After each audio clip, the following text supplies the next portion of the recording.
Gordon wondered if it was the fact of her being in love that awoke such a flood of desire within him. He considered that he might be just as much in love himself, only where he came from the phrase "got the hots for" was more acceptable. Even most British kids, he had noticed, would rather say "I fancy her" than "I love her." The way Portia confided in him so instantly on his arrival in London had done more to disorient him than the strange food, incomprehensible accents, and bewildering geography of the place.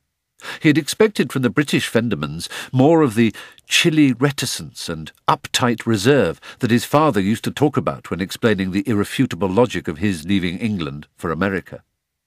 Portia's directness not only confused Gordon, it needled him too. It was as if her emotions were more profound than anyone else's. Her very ability to describe them so freely and expressively stopped him from being able to say anything open and honest about himself, and he hated that. He had feelings too, and right now he felt like he wanted to take this virgin, lay her in a bed, and fuck her till her eyes popped out. That was the crazy injustice of it. She had painted him so far into a corner that the only territory left him was that of a predatory animal. It was so totally unfair. He wasn't like that. He was a good man, a feeling man with a feeling man's heart. He could be charming, he could be romantic, but she gave him no chance to be. Mr. Wonderful, Mr. Perfect, absorbed her whole being.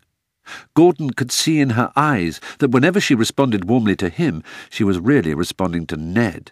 By talking about him so much, she had planted the faggoty English goy asshole right inside his head. It was like he was the host to a parasite, and the parasite's name was Ned Madstone. If his mother and father had died a year earlier, Gordon would have met Portia just at the moment she was ready to give her whole being to someone.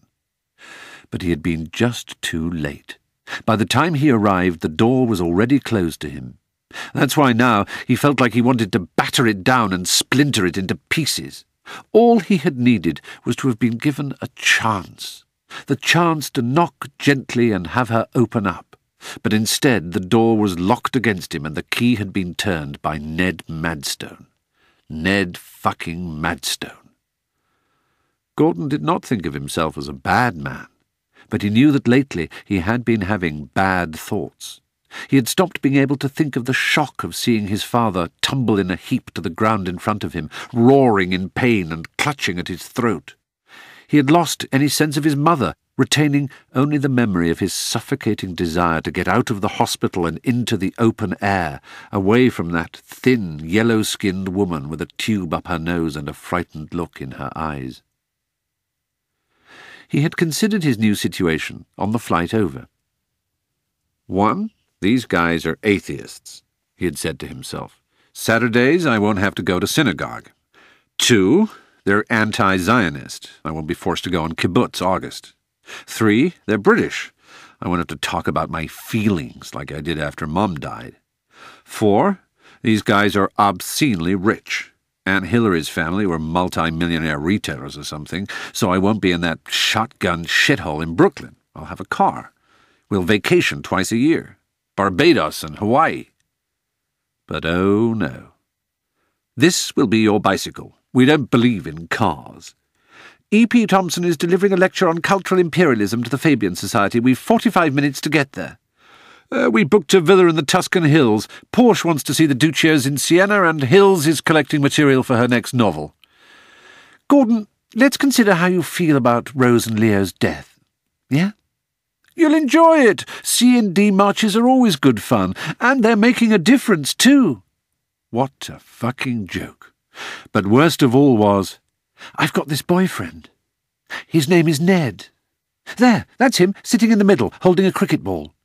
Look, Gordon, he's done a drawing of himself bored in the middle of a French lesson. Look at that smile. Look, another letter already. Look. Ned fucking Madstone.